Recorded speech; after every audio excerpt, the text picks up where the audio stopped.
सीताराम सीताराम सीताराम सीताराम जय सीताराम। राधे श्याम राधे श्याम राधे श्याम जय राधे श्याम राधे श्याम राधे श्याम राधे श्याम जय राधे श्याम। राधे श्याम राधे श्याम राधे श्याम जय राधे श्याम राधे श्याम राधे श्याम राधे श्याम जय राधे श्याम। सीताराम सीताराम सीताराम जय सीताराम सीताराम सीताराम सीताराम जय सीताराम। राधे श्याम राधे श्याम राधे श्याम जय राधे श्याम राधे श्याम राधे श्याम राधे श्याम जय राधे श्याम। सीताराम सीताराम सीताराम जय सीताराम सीताराम सीताराम सीताराम जय सीताराम। श्री प्रभु कृपा से कल की लीला में हम लोगों ने दर्शन किया है कि श्री प्रभु ने सिद्धाश्रम के संपूर्ण यज्ञ विघ्नकारी तत्वों को मारकर समाप्त कर दिया और मुनियों को निर्भय कर दिया और तह पुनि कछुक दिवस रघुराया रहे कीन्ह विप्रन पर दाया। यहाँ पर 5 जगह में प्रमुख रूप से ऋषियों के यहाँ भगवान का आमंत्रण हुआ। कहीं लिट्टी चोखा, कहीं दही चूड़ा, कहीं खिचड़ी मूली, कहीं सत्तू मूली प्रभु ने प्रसाद पाया। वो मेला आज तक महाराज जी चलता है। इस वर्ष मेरे गुरुदेव और पूरा प्रशासन विभाग सिद्धाश्रम का लगा रहा, बड़े धूमधाम से मना। अगहन महीने की कृष्णा पंचमी को यह मेला प्रारंभ होता है।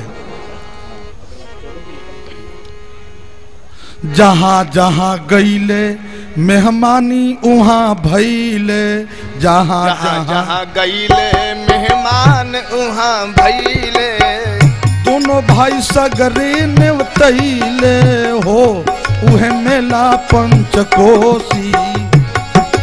सगरे न्योतले हो उहे मेला पंचकोशी। राम लक्ष्मण इहवा अइले हो उहे मेला पंचकोशी। राम लक्ष्मण इहवा अइले हो उहे मेला पंचकोशी। सिद्धाश्रम की महिमा पहले से ही अपार थी। अभी श्री बालकृष्णाचार्य जी महाराज ने सुनाया, एस पूर्वाश्रमो राम वामनस्य महात्मन। ये वामन भगवान का जन्मस्थल है, यही वामनावतार हुआ। यहाँ वामनेश्वर महादेव आज तक विराजमान हैं। तो श्री महाराज जी लिखते हैं, पहले से भी बक्सर के महिमा अपार रहल। पहले से बक्सर के महिमा अपार रहल।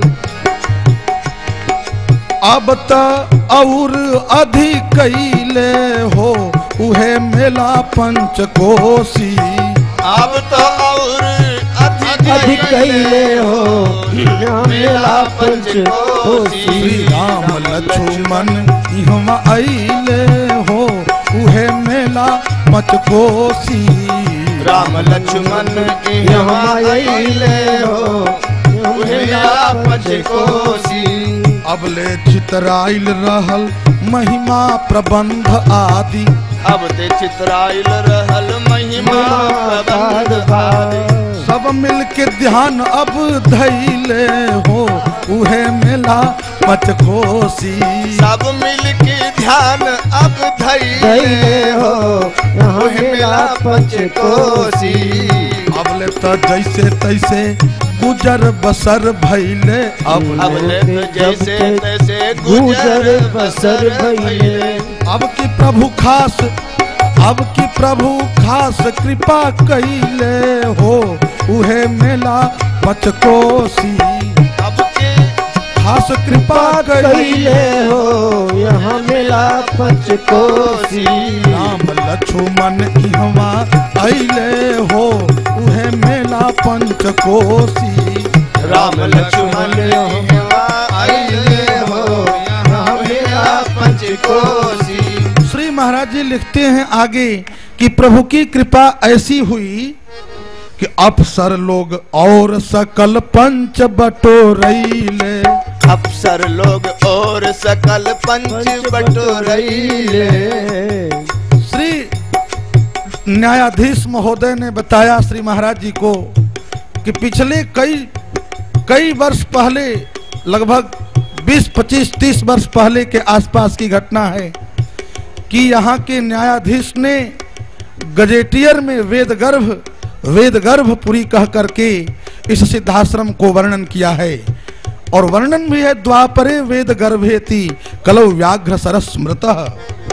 तो अप्सर लोग और सकल पंच बटोरैले, अप्सर और सकल पंच बटोरैले, सुधर के पंथ सब धैले हो, तुहे मेला पंच कोसी। सुधरे के पंथ सब धैले हो, तुहे मेला पंच कोसी। नारायण ने निधि मन मन अगरैले, नारायण ने निधि मन मन अगरैले, नारायण ने निधि मन मन अगरैले, नारायण ने निधि मन मन अगरैले। संतन के आशीष कमैले हो, उहे मेला पंच कोसी। संतन की आशीष कमैले हो, यहाँ मेला पंच कोसी। और राम लक्ष्मण इहवा अइले हो, उहे मेला पंच कोसी। राम लक्ष्मण इहवा अइले हो, उहे मेला पंच कोसी। अब चरित्र वन में जो लिट्टी चोखा प्रभु ने पाया वो इतना महिमामय हो गया बंधुओं कि आज तक इस क्षेत्र में कहावत है कि माई बिसरी चाहे बाबू बिसरी, अब पचकोसवा के लिट्टी चोखा ना बिसरी। अरे माई बिसरी चाहे बाबू बिसरी, पचकोसवा के लिट्टी चोखा नहीं बिसरी, पचकोसवा के लिट्टी चोखा नहीं बिसरी।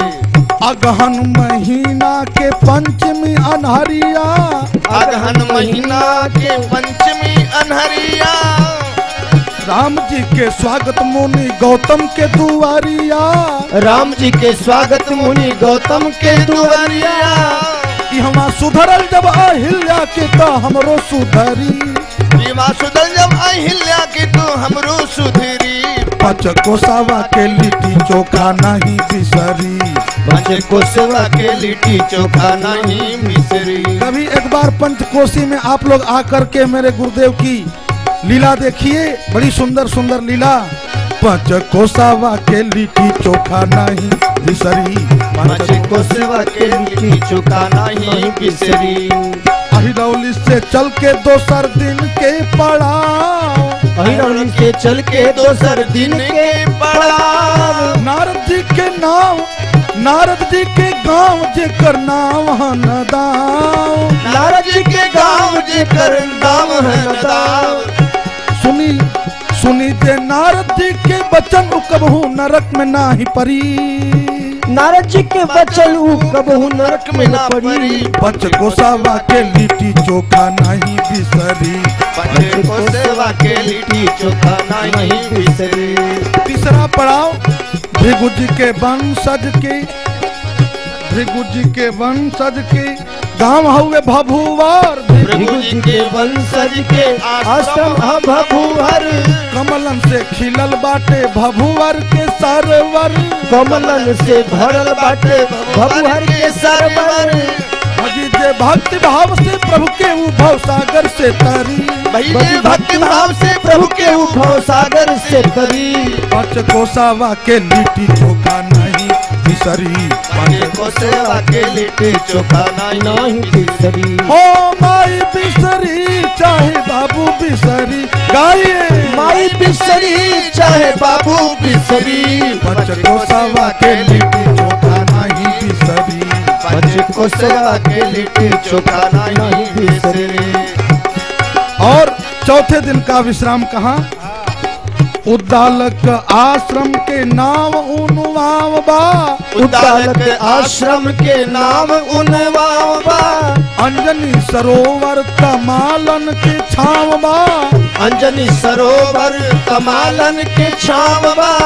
कथा मुनि उद्दालक और ज्येष्ठा जी के शिक्षा से भरी, कथा मुनि उद्दालक और ज्येष्ठा जी के शिक्षा से भरी। पचकोसवा के लिट्टी चोखा नहीं बिसरी, पचकोसवा के लिट्टी चोखा नहीं बिसरी। पहुँच चरित्र वन में कई के गंगा स्नान, पहुंची चरित्रवन कई के गंगा स्नान। कौशिक के संग में राम लक्ष्मण के ध्यान, कौशिक के संग में राम लक्ष्मण के ध्यान। बोझ के आहड़ा लिट्टी चोखा, बोझ के आहड़ा लिट्टी चोखा बना के भोजन सब करी, बोझ के आहड़ा लिट्टी चोखा बना के भोजन सब करी। पाँच कोसवा के लिट्टी चोखा नहीं बिसरी, पाँच कोसवा के लिट्टी चोखा नहीं बिसरे। लिट्टी और चोखे में जनी मन के अझुरई हा, लिट्टी और चोखे में जनी मन के अझुरई हा। छन छन में मन प्रभु के गोहरई हा, छन छन में मन प्रभु के गोहरई हा। जीवन धन्य तबही, जीवन धन्य तबही जब प्रभु के सुमिरा पल पल घड़ी घड़ी, जीवन धन तबही जब हरि के सुमिरा पल पल घड़ी। पाँच कोसवा के लिट्टी चोखा नहीं बिसरी, पाँच कोसवा के लिट्टी चोखा नहीं बिसरी। ओ नारायण ने निधि मन के समुझावा, नारायण ने निधि मन के समुझावा। कदम कदम पर हरि जी के सुमिरा सुमिरावा, कदम कदम हरि जी के सुमिरा सुमिरावा। यात्रा सफल पंचकोशी की, यात्रा सफल पंचकोशी की साधना सब विधि सुफल परी, यात्रा सफल पंचकोशी की साधना सब विधि सुफल परी। पंच कोसवा के लिट्टी चोखा नहीं बिसरी, पंच कोसवा के लिट्टी चोखा नहीं बिसरी। ओ माई बिसरी चाहे बाबू बिसरी, गाय ओ माई बिसरी चाहे बाबू बिसरी। पंच कोसवा के लिट्टी चोखा नहीं बिसरी, पंच कोसवा के लिट्टी चोखा नहीं बिसरी।